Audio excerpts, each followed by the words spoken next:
¿Qué tal? ¿Cómo están? Entonces hoy día es la segunda clase de la unidad 1. Voy a mostrar el programa del curso. Entonces estamos aquí en la unidad 1 de señal y sistema, en el punto 1, que es introducción. Y la clase pasada introducimos básicamente el concepto de señal. Aquí hay unos ejemplos que también les voy a subir. Una señal continua, por ejemplo, aquí hay ejemplos que vienen del proceso de producción de voz, son señales acústicas estas de acá, que lo discutimos también en la clase anterior, y también discutimos el concepto de las señales discretas, que son versiones muestreadas de una señal continua. Por ejemplo, aquí hay un ejemplo específico que también sale en el libro. Y lo que vamos a discutir hoy día son estas familias, que son las familias de funciones sinusoidales, que se escriben de esta forma, y en particular el concepto central que vamos a estar mirando es la idea de frecuencia. ¿Ya? Entonces déjenme compartir mis notas para que empecemos a mirar esta cuestión con más cuidado. Muy bien. Entonces, lo que tenemos acá, lo que vamos a discutir hoy día es el concepto de frecuencia. Está presentado aquí. Un poco la frecuencia juega un rol fundamental en lo que vamos a estar viendo a lo largo del semestre.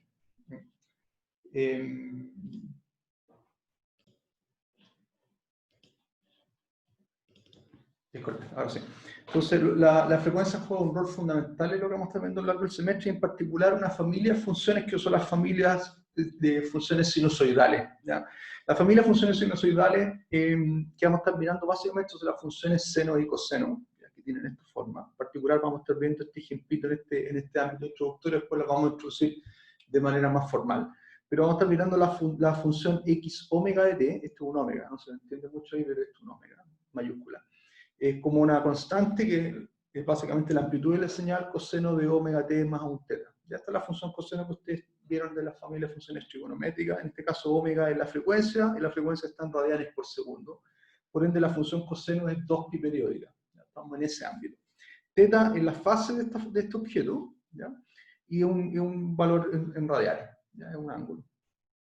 Ahora, aquí básicamente ilustro el caso más simple cuando θ igual a 0 y la función coseno parte en su valor máximo, a para t igual a 0, y después en un ciclo, en un periodo, alcanza el mismo valor. A todo esto, omega también se puede escribir de esta forma, que son las notaciones que vamos a estar mirando en el curso. Se puede escribir como 2pi por f, donde f se entiende como la frecuencia en unidad de 1 partido por segundo, que se conoce como hertz. Esto también seguramente lo vieron en el curso de circuito cuando analizaron la respuesta en frecuencia de circuito, y esta es la convención que ocuparon, 1 partido por segundo hertz.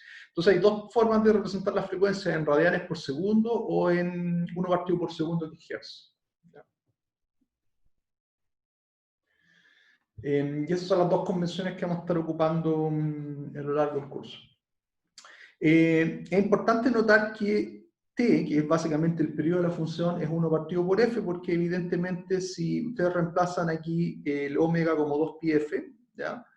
F chico, se van a dar cuenta que cuando t alcanza el valor 1 partido por f chica, efectivamente corresponde a un periodo de la señal. Entonces la señal es 1 partido por f periódica, la función. Entonces aquí un poco nos damos cuenta de la relación que hay entre la frecuencia f en hertz y el periodo de la señal, que en este caso es 1 partido por f. Y aquí está un poco estoy ilustrando un ciclo de la función coseno para θ igual a 0, cuando básicamente alcanza el mismo punto, y eso ocurre en 1 partido por f.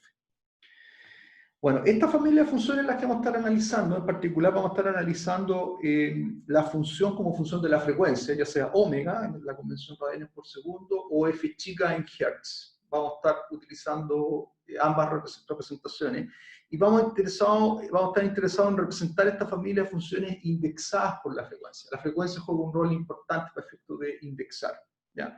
Entonces, si consideramos eso, y considero x omega de t nuevamente, nos damos cuenta que es una función periódica. Su periodo es 1 partido por f chica, donde f chica viene dado por esta descomposición, ¿ya?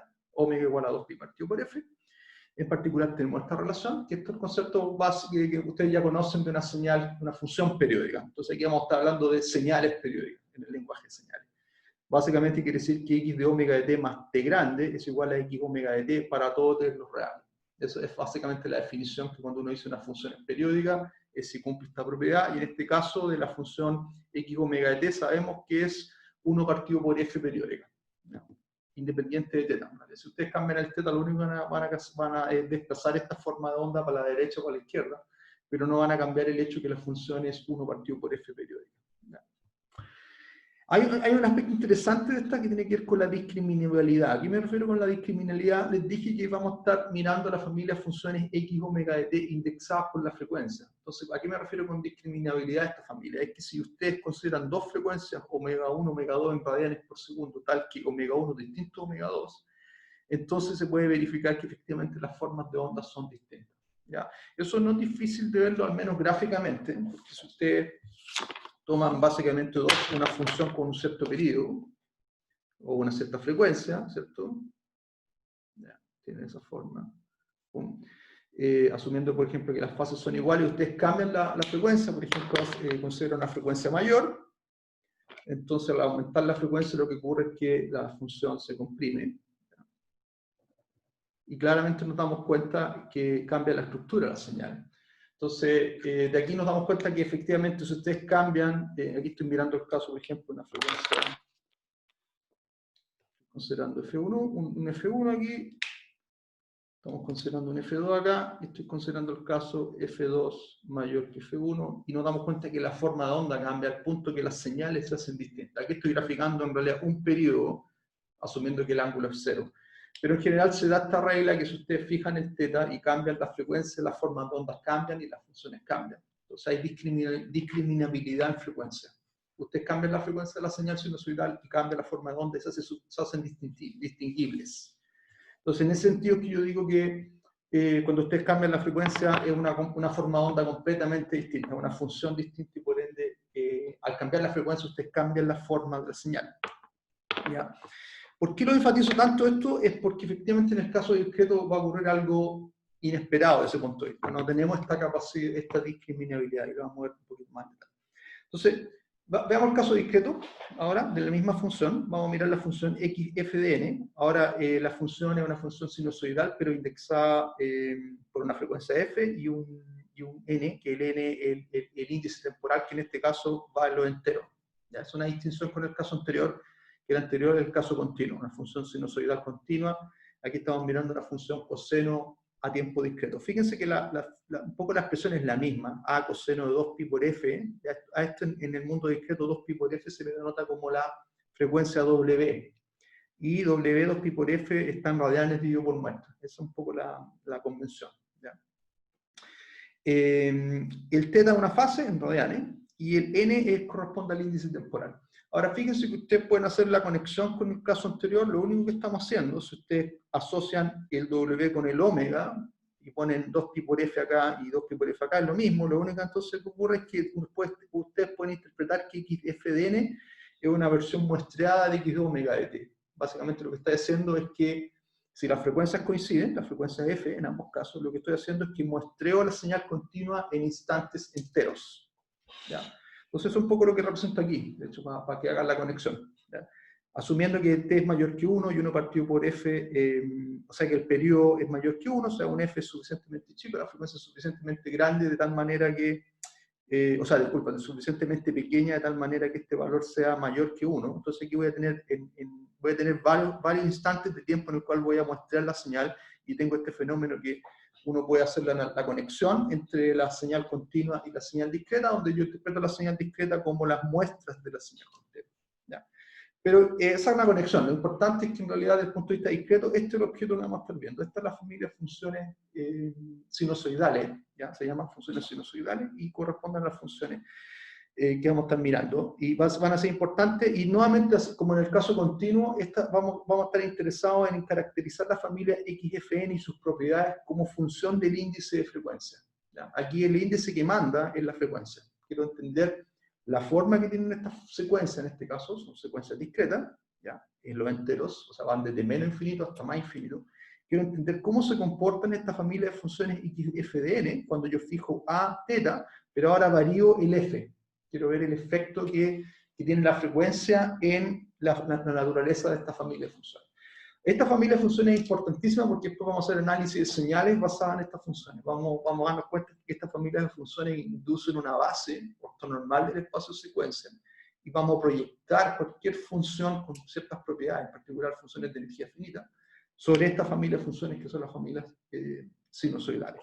¿Ya? Eso lo vamos a ver después, pero aquí lo que quiero introducir, que haga un poco la distinción en la naturaleza específica o particular que tiene esta familia de funciones sinusoidales indexadas por la frecuencia en el mundo discreto respecto al caso continuo. ¿Ya? Que un poco ya lo estudiamos, lo miramos, lo discutimos en los dos puntos que están acá.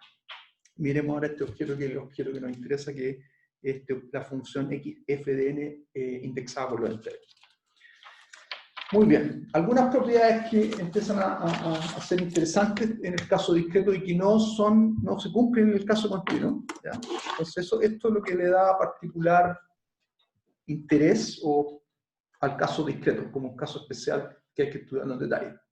Y aquí viene la primera propiedad interesante, es que a diferencia del caso continuo, donde todas las funciones x, f de t eran periódicas y tenían periodo 1 partido por f, si se acuerdan, en el caso discreto eso ya no es así. X de Fn es periódica si solo si la frecuencia, con la cual estamos indexando esta familia, pertenece a los racionales. Entonces aquí ya hay un primer resultado que un poco hace una discrepancia respecto al caso continuo. No todas las funciones sinusoidales, a pesar que se construyen a partir de una función coseno continua que es periódica, por el hecho que la estamos muestreando, resulta que se pierde la periodicidad si es que la frecuencia no es un número racional. Y es un primer resultado interesante. Bueno, esta es la definición por si acaso, de periódica. Decimos que una señal discreta se dice n periódica, para un n naturalmente entero distinto al 0, para que tenga sentido. Si x de n igual a x de n más n, este es el n, el valor de periodicidad, para todo n chica en los enteros. Esa es la definición de periodicidad. ¿Ya? Entonces, es un primer resultado interesante y demostrémoslo. ¿No? Entonces, voy a hacer la demostración aquí. Entonces, si uno utiliza la definición, ¿qué es lo que es x de fdn? X de fdn es, dijimos que era a coseno de 2pi fn más un teta. En realidad la nos juega un rol muy importante y en el teta tampoco nos vamos a dar cuenta. Pero esa es la forma general que tenía la función que tenemos. Entonces, supongamos que la función es periódica.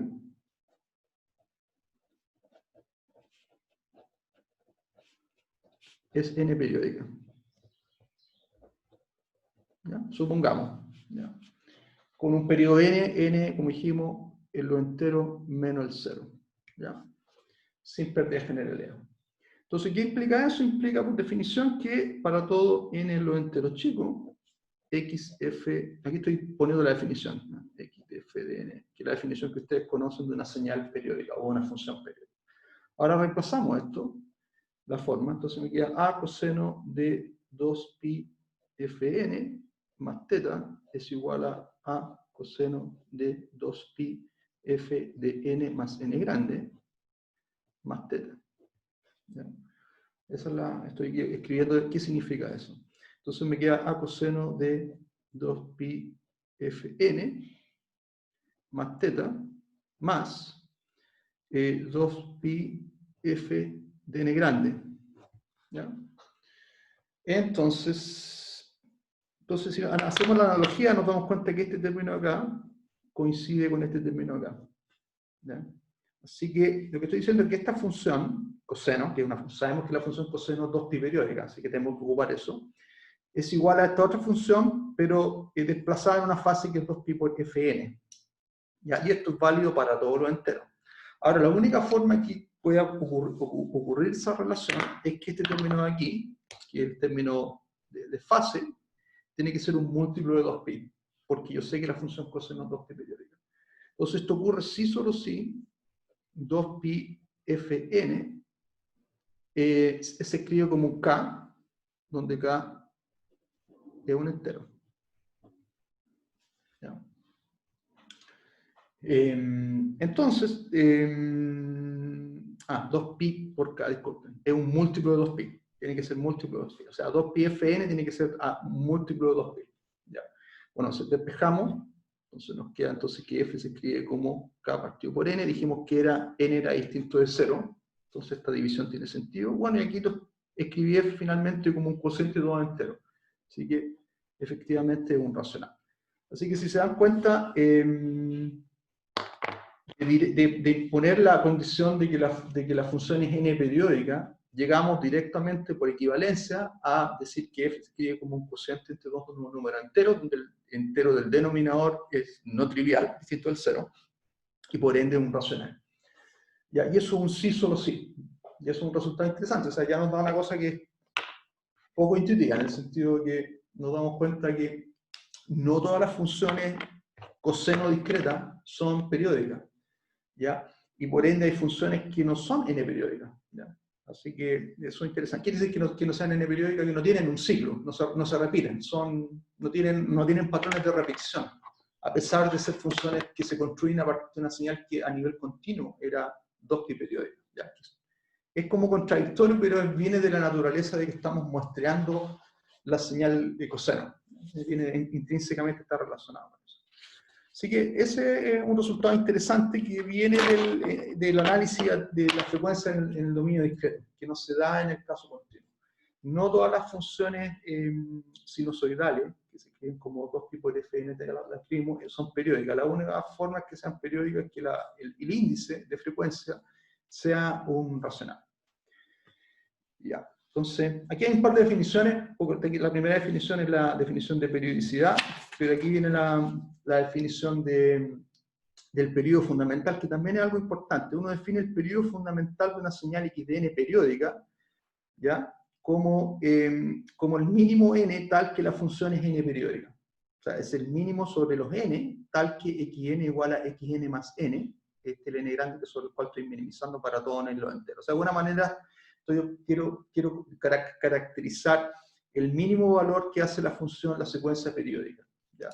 Y en particular, cuando una señal es periódica para un n, entonces este valor va a alcanzar un valor finito. Si la señal no es periódica, no tiene periodo, no tiene ciclo, este valor, por definición, va a ser infinito, ¿ya? Entonces, lo que me dice, una manera de interpretar esta proposición, es decir, que si x de f de n, que es la familia de funciones sinusoidales de frecuencia f discreta, tiene un periodo fundamental finito, ¿ya? Si solo si la frecuencia es racional. ¿Qué quiere decir eso? Que si f es racional, entonces este valor es finito. Si f es un irracional, el periodo fundamental es infinito, o en otras palabras, la función no tiene ciclo, no es periódica. ¿Ya? Entonces es otra manera de reescribir este resultado basado en esta definición del periodo fundamental de una señal discreta. ¿Ya?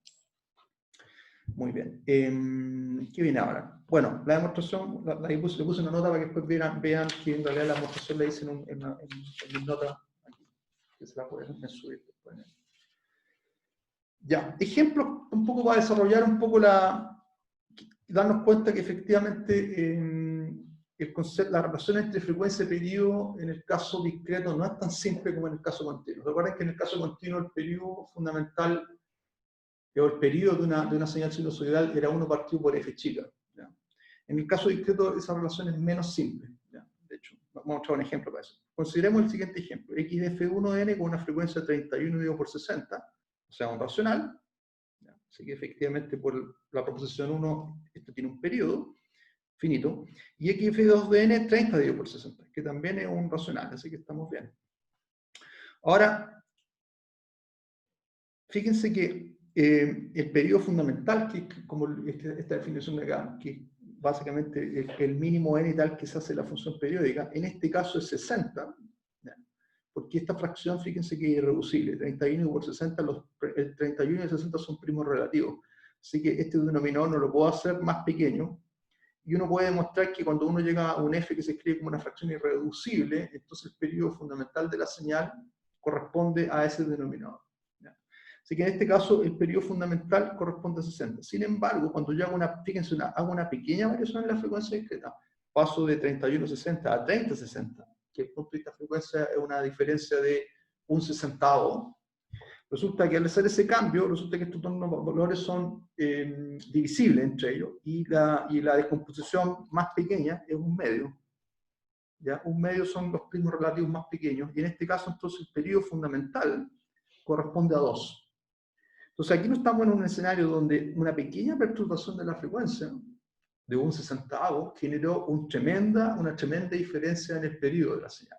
Eso es algo que es bien particular, que ocurre en el caso discreto, pero que no ocurre en el caso continuo, porque en el caso continuo, acuérdense que el periodo de la señal sinusoidal continua, de frecuencia f chica, en Hertz, es 1 partido por t. Entonces una pequeña perturbación de la frecuencia implica una pequeña perturbación del periodo, porque la función 1 partido por f es continua.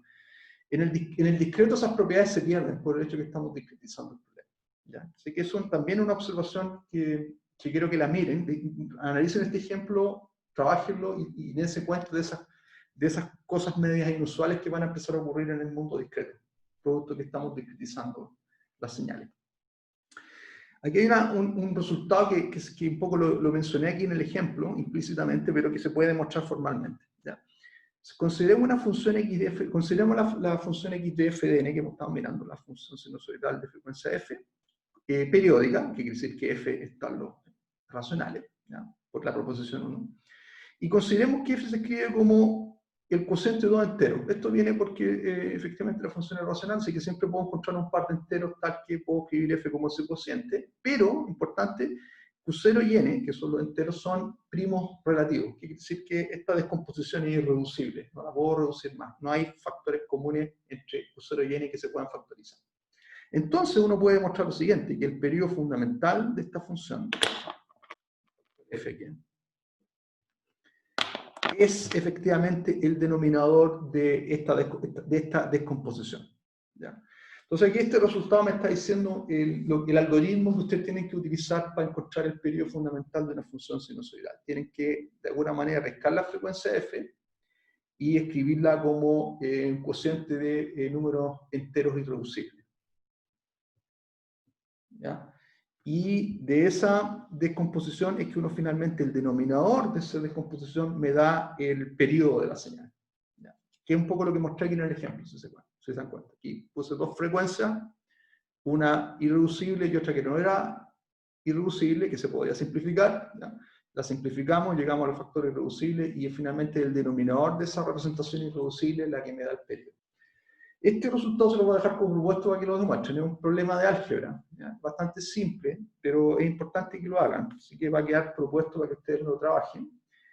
Hay un camino que es fácil, que es que llegará, dada la descomposición, demostrar que n grande es un periodo, que la señal f de n da esta descomposición es n periódica.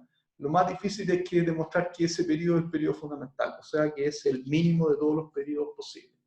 ¿Ya? Y para eso es un poco importante que trabajen. Es un problema de álgebra, pero es bonito que empiecen a utilizar esa herramienta en este ámbito del análisis de señales. Así que eso se los dejo como propuesto para que ustedes lo trabajen.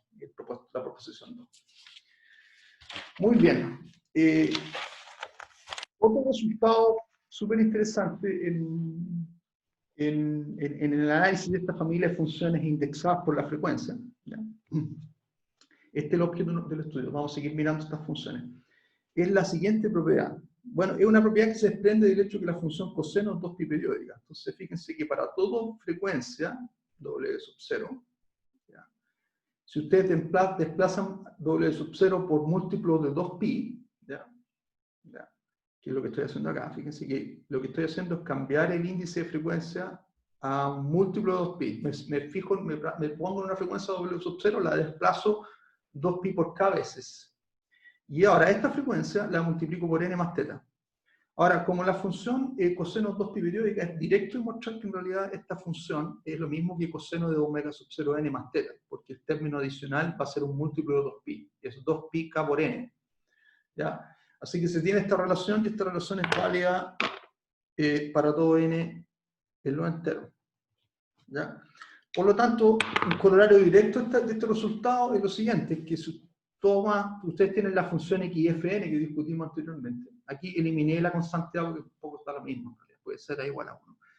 Tengo coseno 2pi fn más teta. Si ustedes la desplazan en un entero, f más k, básicamente tiene este resultado acá. Están desplazando la frecuencia un múltiplo de 2pi veces. Entonces, nuevamente van a poder ocupar la propiedad de que el coseno es 2pi periódico, y por ende darse cuenta que esta función es equivalente a esta. Ahora, si ustedes analizan esta función y se centran en el término, este término acá, esto básicamente corresponde a la función x de f más k. O sea, de alguna manera es mirar la función sinusoidal, pero donde la frecuencia la desplazo una cantidad entera de veces. ¿Ya?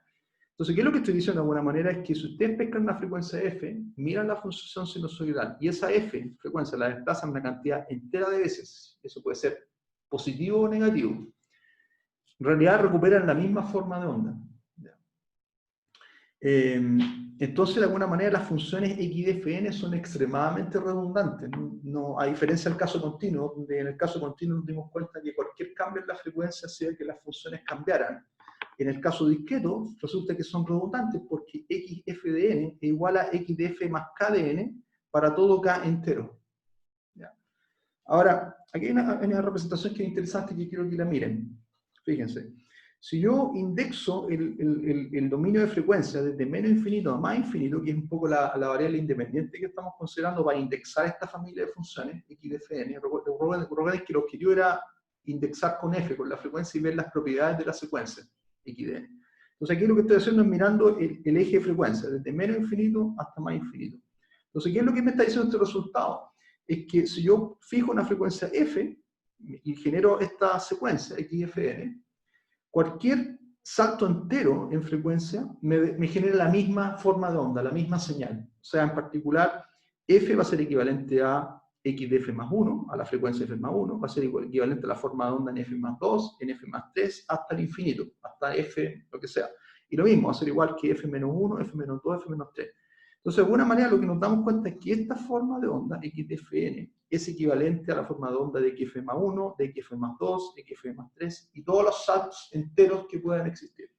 O sea, de alguna manera ocurre que esto es una suerte de representante, xfn equivalente a todos los desplazamientos enteros de las mismas formas de onda, pero a múltiplos enteros. Y hay una infinidad de ellas. Entonces ahí nos damos cuenta que en realidad el concepto de frecuencia es bastante distinto en el ámbito discreto, porque no hay esta discriminabilidad que teníamos en el caso continuo. X de fn equivale a x de f de menos 1, más 1, más 2, hasta el infinito, y lo mismo hasta el menos infinito si lo voy restando. ¿Ya? Entonces, a esta familia le llamamos la familia de señales equivalentes a xfn en frecuencia, y corresponden a la frecuencia f más k, donde k es un entero distinto del cero. Entonces, de alguna manera yo puedo decir que esta frecuencia f representa todas estas infinitas otras frecuencias, y un poco tengo que sacar provecho de esa redundancia. ¿Ya? Ahora, explorando esa redundancia, nos damos cuenta del siguiente resultado, que es un corolario directo de esta propiedad, de que de alguna manera una función representa una infinidad de ellas, ¿ya? Una infinidad infinita numerable de ellas, de hecho. Y es lo siguiente, que si ustedes limitan el análisis de f al rango menos un medio, que es un intervalo media 1, más o menos nos damos cuenta que efectivamente este rango es suficiente para representar todas las frecuencias en los reales. ¿Ya? Bueno, el escoger este rango de media 1 es arbitrario. ¿Ya? Podría haber sido cualquier intervalo continuo de largo 1, pero por convención en señales la gente escoge el intervalo menos un medio, que es como el intervalo simétrico en torno a la frecuencia 0. La frecuencia 0 está en el origen. ¿Ya? Entonces tengo la frecuencia 0, me doy menos del cubro desde el menos un medio abierto hasta el un medio cerrado. ¿Por qué abierto y cerrado? Porque fíjense que la frecuencia menos un medio es equivalente a la frecuencia un medio porque están a un entero de distancia. Así que en realidad este es el rango que se conoce como el rango de frecuencias fundamentales. ¿Ya? Este intervalo acá. ¿Ya? El intervalo de frecuencias fundamentales, y el intervalo que, si yo conozco la familia de funciones indexadas en este intervalo, me permite recuperar todas las familias de funciones, porque todas las familias son redundantes en realidad, por esta propiedad que estoy acá, que estoy mostrando acá. Aquí el f mapea a f más 1, a f más 2, desde menos infinito hasta más infinito. Entonces, en realidad, en el caso discreto, y aquí hay una diferencia sustancial respecto al caso continuo. En el caso discreto, las frecuencias en realidad tienen un intervalo de medida finita, de medida 1. En cambio, en el caso continuo, las frecuencias van desde menos infinito hasta más infinito. En el caso discreto, podemos limitar el análisis a menos un medio, y si conozco la familia de funciones indexadas por la frecuencia en ese intervalo, esencialmente conozco todas las familias de funciones en todos los reales. Por ende, el análisis de señales en el dominio discreto va a limitarse exclusivamente al análisis, a este rango de frecuencia que se conoce como el rango de frecuencias discretas o el rango de frecuencias fundamentales. Bueno, la demostración de esto se la voy a dejar también como propuesto, pero en realidad redunda en la siguiente propiedad que es bien simple, es demostrar que para cualquier función en los reales ustedes pueden encontrar una función representante de esa función, f0, que llaman f0, en el intervalo de frecuencias fundamentales, y pueden encontrar un entero tal que f siempre se puede escribir como f0 más un k. O sea, básicamente yo siempre puedo escribir f como una versión desplazada entera de una frecuencia que está en este intervalo, y por esta propiedad que mostramos aquí, de que en realidad si tengo un desplazamiento entero las formas de onda son equivalentes, entonces esencialmente con eso yo demuestro que en realidad el x de fn tiene un representante en este intervalo que es equivalente.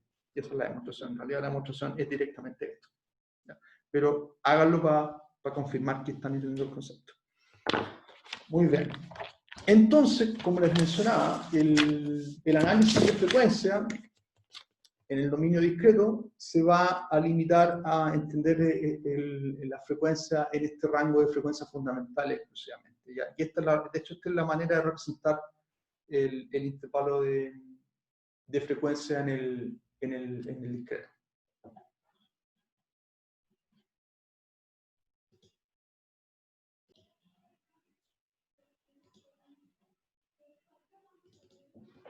Ya.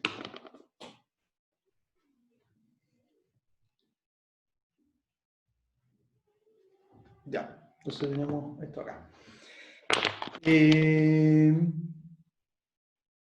Bueno, aquí básicamente lo mismo que le estoy diciendo. Este rango de frecuencia se conoce como el rango de frecuencias fundamentales, y lo que le discutimos, cualquier función, frecuencia f en el intervalo tiene un representante en este rango de frecuencias fundamentales.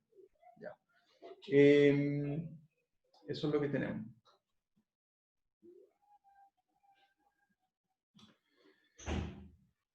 Cosas importantes, xfn para f igual a 0 es la función constante, se lo pueden verificar, como les invito a hacerlo, o sea, es un elemento central. Ya sabemos que es un poco resumen, xfn en el intervalo periódica sí solo sí la frecuencia racional, ¿ya? Y por ende el periodo fundamental es finito sí solo sí f es racional. Entonces uno puede a partir de esto definir el concepto de frecuencia máxima, ¿ya? Pero en realidad la frecuencia máxima va a estar asociada a la idea de cuál es el periodo mínimo, el periodo fundamental mínimo sobre esta familia. Entonces, si consideramos la familia xfn tal que f distinto de 0, o sea, que la frecuencia que es distinta a la señal constante, y f es un racional, y nos limitamos al intervalo de frecuencias fundamentales, uno estaría interesado en caracterizar lo que llamamos el f asterisco, que es la frecuencia que alcanza el mínimo periodo. La frecuencia que alcanza el mínimo periodo en señales se entiende como la frecuencia de máxima oscilación. Mínimo periodo es máxima oscilación. Como en el caso discreto, la relación entre periodo fundamental y frecuencia es más indirecta, entonces el concepto de máxima frecuencia tiene que ver con minimizar el periodo en realidad. Ese es en realidad el objetivo central. Y vamos a minimizar el periodo sobre todas las funciones menos un medio, tal que la función sea distinto a 0 y naturalmente tenga un periodo, o sea, sea una función racional. Entonces ese es el objetivo que estamos atacando acá. Ahora uno puede demostrar que efectivamente ese mínimo periodo se alcanza para la frecuencia un medio, que es los resultados. ¿Ya? Por precisión, f, la frecuencia de mínimo periodo o la de máxima frecuencia, el concepto de máxima oscilación de alguna manera, corresponde a la frecuencia un medio, o sea, el límite del intervalo un medio. Entonces, lo que estamos diciendo es lo siguiente, es que si miramos al intervalo menos un medio, acá tengo la frecuencia 0, que es la función constante, ¿ya? Y la máxima oscilación ocurre en el límite del intervalo, en un medio, que corresponde efectivamente a la función que oscila, de máxima oscilación, de hecho. ¿Ya? De hecho, x de un medio de n es básicamente como menos 1 a la n, si se dan cuenta, que es la función que oscila así. ¿Ya? Y el periodo de esta función, el periodo fundamental, el n de x un medio de n, se van a dar cuenta que es 2, ¿ya? Que es el mínimo periodo alcanzable. ¿Ya? Entonces, de alguna manera, uno se da cuenta que en el intervalo menos un medio, que es el rango de frecuencias que vamos a estar mirando, existe la frecuencia 0, la función constante, ¿ya? Que es la función que es constante. Esto ocurre para la frecuencia f igual a 0. Y a medida que yo voy avanzando en el intervalo, llego al límite de él, y tengo la frecuencia de máxima oscilación, que es la frecuencia menos, que es la señal menos 1/2 a la n, que ocurre cuando la frecuencia es 1/2. Ahora, las frecuencias negativas en general no se consideran porque se puede mostrar rápidamente que las funciones negativas tienen el mismo comportamiento oscilatorio que las funciones positivas. Así que el análisis de periodo uno puede restringirlo al rango 0 a 1/2 y no mirar las frecuencias negativas. ¿Ya? Así que eso. Así que antes de terminar, quiero mostrarles unas figuritas de la